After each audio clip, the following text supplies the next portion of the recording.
नमस्कार। नलियों के ब्लॉकेज के सिम्पटम्स पर आज बात करेंगे। अगर किसी व्यक्ति को हृदय की नली में कोई ब्लॉकेज है, तो क्या उसके लक्षण होंगे, क्या सिम्पटम्स होंगे जिससे हम पता कर सकते हैं कि वो व्यक्ति को हृदय की नली में का ब्लॉकेज है। ब्लॉकेज के बारे में काफ़ी लोग जानते हैं, ब्लॉकेज होता कैसा है, कोलेस्ट्रॉल का ब्लॉकेज होता है, ये सारी चीज़ों के बारे में लोग काफ़ी कुछ जानते हैं। कॉमन सिम्पटम्स के बारे में काफ़ी लोग हमसे पूछते हैं कि यदि मेरी नली में ब्लॉकेज होगा तो कैसे पता चलेगा। तो आज बेसिकली एक अलग से हम टॉपिक कर रहे हैं जिस पर हम डिस्कस करेंगे नलियों के ब्लॉकेज के सिम्टम्स पे। हमने ऑलरेडी ब्लॉकेजेस पर काफ़ी वीडियोस किए जो कि आप हमारे चैनल पर चेकआउट कर सकते हैं। आज स्पेसिफिकली नलियों के ब्लॉकेज पर डिस्कस करेंगे। टॉपिक पर जाने से पहले जो लोग हमारे चैनल पर नए हैं उन्हें रिक्वेस्ट करूंगा कि वीडियोस को लाइक और शेयर करें, चैनल को सब्सक्राइब करें। सबसे पहले अगर किसी व्यक्ति की नली में ब्लॉकेज है तो उसको छाती में दर्द होगा। ये दर्द के बारे में ये जानना और समझना जरूरी है कि ये दर्द टिपिकली चलने फिरने पर होता है, बैठे बैठे यूजली नहीं होता है। जब व्यक्ति कोई चलने फिरने का या मेहनत का काम करता है तो दर्द होता है। छूने से दर्द अगर किसी को हो रहा है या बैठे बैठे अगर किसी को दर्द हो रहा है, बिना कोई काम का या मेहनत की किसी को दर्द हो रहा है, तो हार्ट की नली का ब्लॉकेज होने की संभावना कम है। जीरो है ऐसा नहीं कहूंगा, कम है। चलने फिरने पर दर्द होने का कारण ये है कि जब हम चलते फिरते हैं या कोई मेहनत का काम करते हैं तो हार्ट की ऑक्सीजन की रिक्वायरमेंट, ग्लूकोज की रिक्वायरमेंट बढ़ जाती है। इसकी वजह से आपको सिम्टम्स होने लगते हैं, इसकी वजह से आपको दर्द या प्रॉब्लम्स होते हैं। ऐसा होने के कारण ये है कि जब कोई व्यक्ति मेहनत का काम करता है तो हार्ट की गति बढ़ जाती है, हार्ट की ऑक्सीजन रिक्वायरमेंट बढ़ जाती है। ब्लॉकेज की वजह से वो एक्स्ट्रा ब्लड सप्लाई हार्ट की नलियों के थ्रू नहीं जा पाता है, सेल्स को एक्स्ट्रा ब्लड नहीं मिलता है, तो वहां पे लैक्टिक एसिड बनता है। ये लैक्टिक एसिड हार्ट के नर्व फाइबर्स को स्टिमुलेट या एक्टिवेट करता है, जिसकी वजह से ब्रेन के पास दर्द का मैसेज जाता है और ब्रेन को ऐसा लगता है कि वहां पे दर्द हो रहा है। तो ऑक्सीजन सप्लाई, ग्लूकोज सप्लाई कम होता है, जो कि बढ़ने पर या कुछ काम करने पर ज्यादा इसके सिम्टम्स देखने को मिलते हैं। बैठे बैठे किसी व्यक्ति को पेन हो रहा है तो वो हार्ट अटैक का सिचुएशन में ऐसा हो सकता है, पर रूटीनली ऐसा यूजली नहीं होता है। मेहनत के काम पे ही ज्यादातर देखने को मिलता है। अगला सिम्टम्स होता है सांस फूलना। यूजली व्यक्ति को अगर कोई काम करने पर सांस फूल रही है, जितना पहले था उससे ज्यादा फूल रही है, तो उसे सिग्निफिकेंट माना जाएगा। कोई भी मेहनत का काम करने पर व्यक्ति को पहले से ज्यादा अनकंफर्टेबल लगेगा, सुस्ती या कमजोरी लगेगी, कुछ काम नहीं कर पाएगा, जरा भी चलेगा तो उसको हाफ टूटेगी या उसको ज्यादा सांस बार बार लेना पड़ेगा। अगर कोई व्यक्ति पहले 5 किलोमीटर चलता था, अभी 4.5 चल रहा है, तो उसे उतना सिग्निफिकेंट नहीं माना जाएगा। लेकिन अगर कोई व्यक्ति को रिस्क फैक्टर्स है, यानी कि बीपी, शुगर है, कोलेस्ट्रॉल है, फैमिली हिस्ट्री है, कोई व्यसन है जिसकी वजह से ब्लॉकेजेस होने का अंदेशा है, या पहले का नोन केस है जिसको ब्लॉकेजेस पहले से थे, वैसे व्यक्ति को अगर स्टैमिना सडनली डिटोरेट होती है, पहले 5 किलोमीटर चलता था, अभी 2-3 किलोमीटर चलने में ही सांस फूलने लगती है,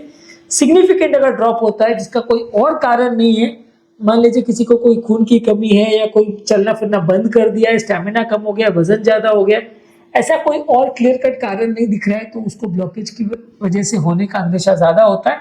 जिन व्यक्तियों को रिस्क फैक्टर ज्यादा है या जिस व्यक्ति की उम्र ज्यादा है और सडनली अगर हो रहा है, साथ में अगर किसी व्यक्ति को दर्द भी अगर हो रहा है चलने फिरने पर, तो वैसे व्यक्ति में ब्लॉकेजेस होना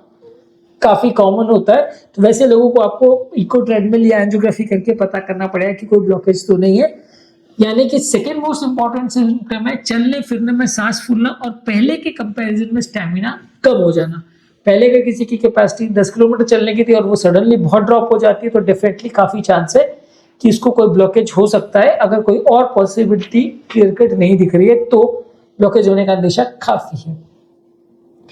नेक्स्ट है कि अगर किसी का स्टैमिना कम हो जाए, बहुत ज्यादा उसको सुस्ती लगे, यानी कि थोड़ा भी चलने में उसको कमजोरी लगती है, सुस्ती लगती है, चल नहीं पाता है, मेहनत का काम नहीं कर पाता है, जितना वो पहले कर पाता था अभी नहीं कर पा रहा है, तो वैसा अगर किसी को स्टैमिना किसी का कम हो गया पहले के कंपैरिजन में, तो वो ब्लॉकेज का सिम्टम माना जा सकता है। जरूरी नहीं है कि हर व्यक्ति जिसका स्टैमिना कम हो गया है, जरूरी नहीं है हर व्यक्ति जिसको सुस्ती लग रही है वो ब्लॉकेज की वजह से ही हो, पर वैसे ही जैसे मैंने कहा कि अगर रिस्क फैक्टर्स हैं और अगर कोई और क्लियर कट कारण आपको नहीं दिख रहा और ये सुस्ती ज्यादा दिख रही है, चलने फिरने की काम नहीं कर पा रहा है पेशेंट, तो उसको ब्लॉकेजेस होने का चांस है। आपको इवैल्यूएट करने की जरूरत है, ये कोई कंफर्म चीजें नहीं है,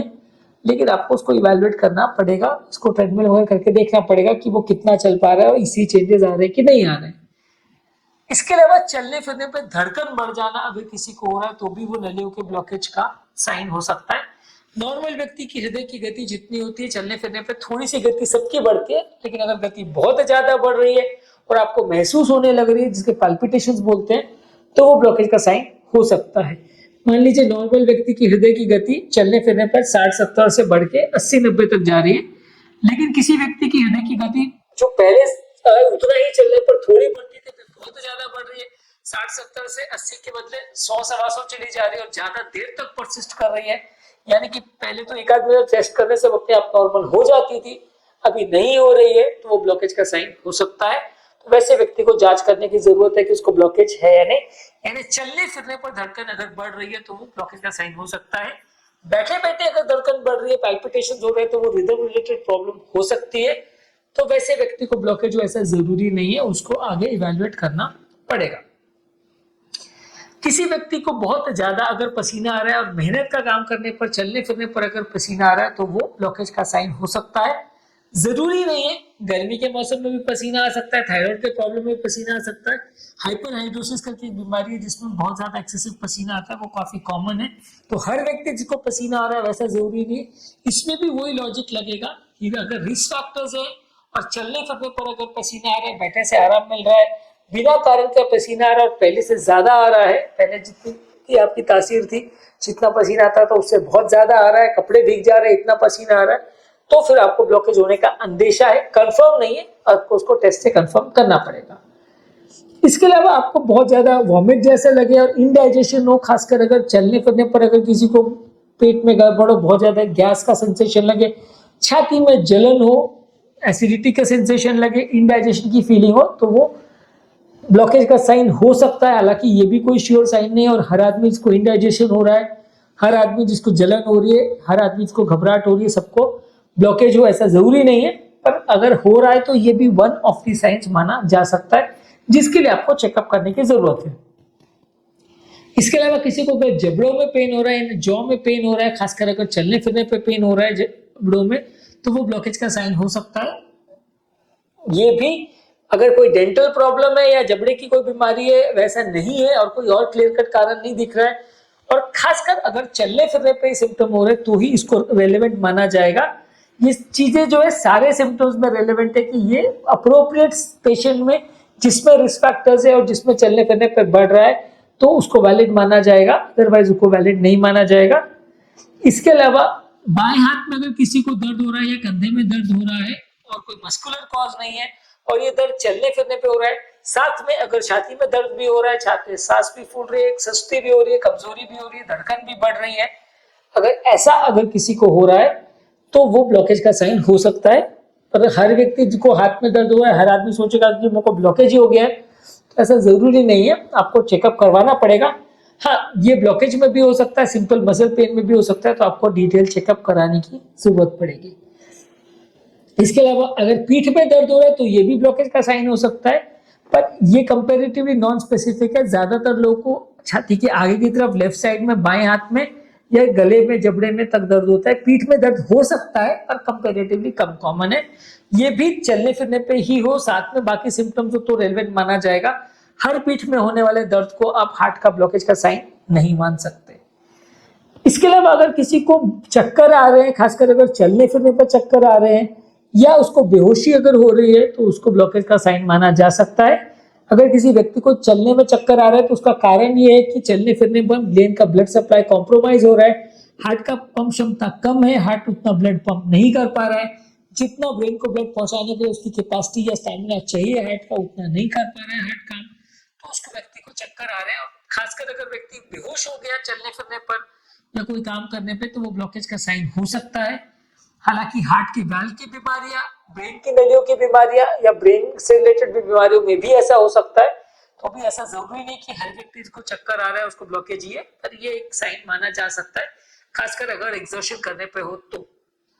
इसके अलावा अगर किसी को बहुत ज्यादा बेचैनी हो रही है, बिना कारण के जान चली जाएगी ऐसा लगेगा, बहुत ज्यादा अनईजीनेस, घबराहट हो रही है, बेचैनी हो रही है, इस तरह का जो पहले से किसी को एंजाइटी का प्रॉब्लम नहीं है, और अगर पहली बार किसी को ऐसा हो रहा है, चलने फिरने पे बढ़ रहा है और उसको अच्छा सा नहीं लग रहा है, तो उसको चेकअप करवाने की जरूरत है। पर यह भी वैसे ही है कि इसमें बहुत नॉन स्पेसिफिक चीज है, हर व्यक्ति जिसको घबराहट हो रही, बेचैनी हो रही है, सबको हार्ट का ब्लॉकेज ऐसा जरूरी नहीं है। आपको आगे चेकअप करना पड़ेगा, इको टर्मिनल करना पड़ेगा, उसमें जो फाइंडिंग्स आएगी उसके हिसाब से आप सोच सकते हो कि ब्लॉकेज है या नहीं। तो बेसिकली टॉपिक का समरी ये कि यदि किसी व्यक्ति को चलने फिरने में कोई सिम्टम हो रहा है, जैसे चलने में छाती में दर्द हो रहा है, भारीपन लग रहा है, छाती में घबराहट बेचैनी हो रही है, सांस फूल रही है, कमजोरी या सुस्ती लग रही है, धड़कन अगर बढ़ रही है, उल्टी जैसा लग रहा है, इंडाइजेशन लग रहा है, छाती में जलन हो रही है, जबड़े में दर्द हो रहा है, हाथ में दर्द हो रहा है, या चलने फिरने में पीठ में दर्द हो रहा है, चलने फिरने में चक्कर या कमजोरी या अनकॉन्शियसनेस हो रही है, या अनइजीनेस घबराहट बेचैनी हो रही है जिसका कोई और क्लियर कट कारण नहीं है, रिस्क फैक्टर्स अगर ज्यादा हैं तो आपको इवैल्यूएट करने की जरूरत है। ये सारे ही सिम्टम 100% गारंटेड आपको नहीं बताएंगे कि ब्लॉकेज है या नहीं, आपको आगे चेकअप ही करना पड़ेगा और चेकअप की जो फाइंडिंग्स आएंगी उसके बेसिस पे ही आगे डिसाइड होगा कि क्या प्रॉब्लम है, कितनी प्रॉब्लम है और ट्रीटमेंट की जरूरत है कि नहीं। टॉपिक एंड करने से पहले जो लोग हमारे चैनल पे नए हैं उन्हें रिक्वेस्ट करूंगा कि चैनल को सब्सक्राइब करें, वीडियोस को ज्यादा से ज्यादा लाइक और शेयर करें ताकि ज्यादा से ज्यादा लोगों तक पहुंच सके। जो लोग हमारे चैनल पर हार्ट की नलियों के ब्लॉकेज और सिम्टम्स के बारे में जानना चाहते हैं, हार्ट अटैक के बारे में जानना चाहते हैं, हार्ट पेन और मस्कुलर पेन में क्या डिफरेंस है, हार्ट पेन और एसिडिटी के पेन में क्या डिफरेंस है, ये जानना चाह रहे हैं तो हमारे चैनल पर बहुत सारे वीडियो इसके लिए अवेलेबल है। इसका लिंक मैं प्लेलिस्ट और कमेंट सेक्शन में छोड़ दे रहा हूँ, आप उसे चेकआउट करेंगे तो आपको काफी कुछ नया जानने को और सीखने को मिलेगा।